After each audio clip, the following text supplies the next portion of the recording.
द्रव्यादि विज्ञानी अध्याय 9वां चैप्टर अष्टांग हृदय सूत्र स्थान का प्रभाव की परिभाषा बता रहे थे हम। ठीक है।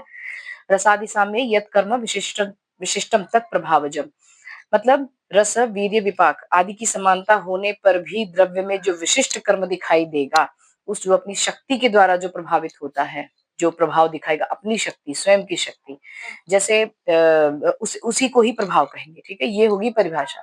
अब आप लोग जो आम बोलचाल में देखते हैं वो परिभाषा क्या रहेगी, आप ध्यान दीजिएगा इस चीज को।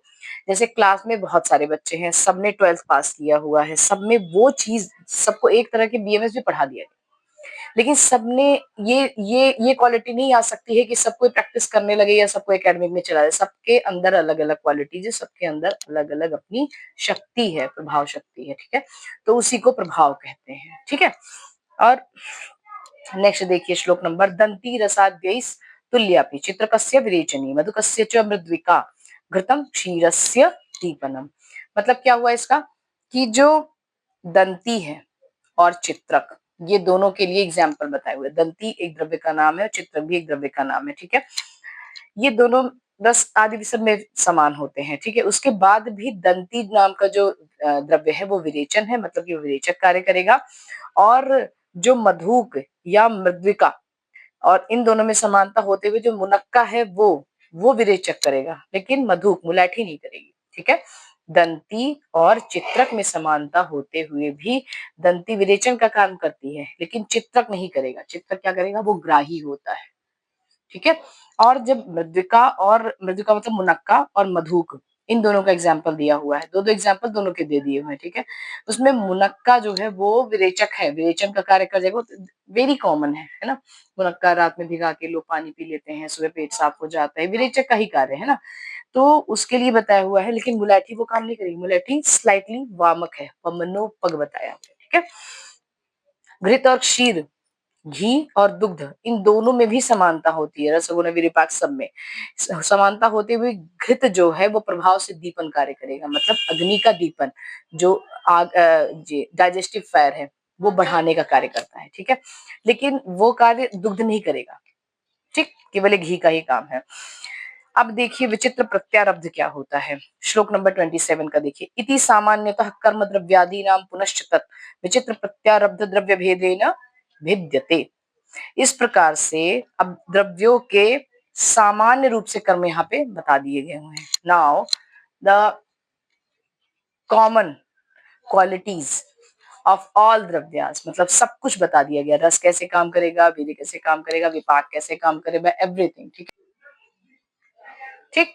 अब जो है विचित्र प्रत्यारब्ध मतलब क्या होता है, जैसे समान रूप से सारे कर्म द्रव्य सबके कह दिए गए हैं। ठीक है, लेकिन ये कर्म जो है द्रव्य के विचित्र प्रत्यारब्ध स्वरूप के कारण भिन्न हो जाते हैं। विचित्र प्रत्यारब्ध का अर्थ होता है कि सारे रस गुण वीर विपाक सब कुछ सेम होने के बाद भी विचित्र अलग ही कुछ रंग दिखा जाते हैं, इसको कहते हैं विचित्र प्रत्यारब्ध। मतलब विचित्र तरीके से अपने गुणों को दिखाना। क्यों दिखाते हैं, क्योंकि जो पहला टॉपिक बताया गया था द्रव्यादि विज्ञानी अध्याय में, क्या चीज, पंच महाभूत संगठन, व्यपदेशस्तु भूयसा।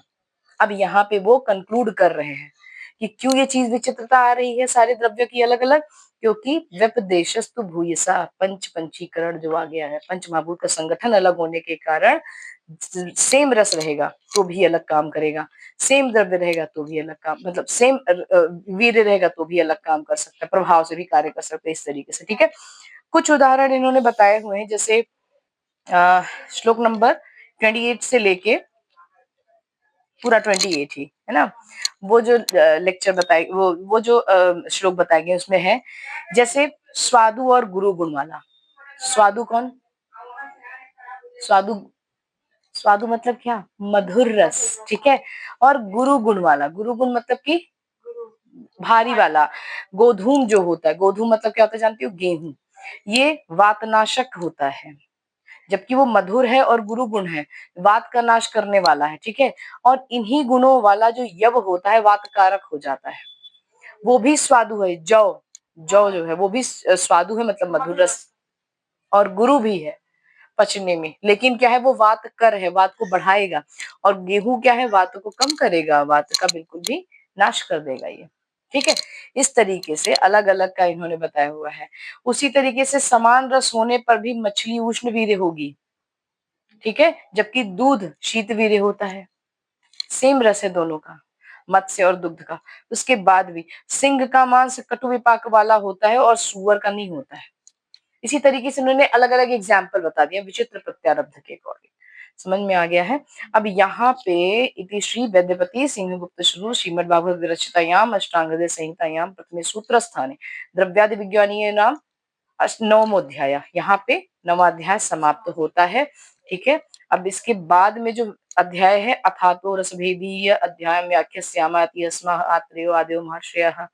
अब इसके बाद रस भेदी अध्याय की व्याख्या करेंगे, ऐसा आत्रेय आदि महर्षियों ने कहा हुआ था। ठीक है। यहाँ पे रस, रसों का महाभूत का संगठन, और उसके बाद फिर रसों के गुण क्या होते हैं, रस कैसे जाने जाएंगे, वो सारे इन सब के बारे में बताया जाएगा। ठीक है। आज यहाँ पे समाप्त करते हैं, नेक्स्ट लेक्चर में नए चैप्टर से स्टार्ट करेंगे। ठीक है।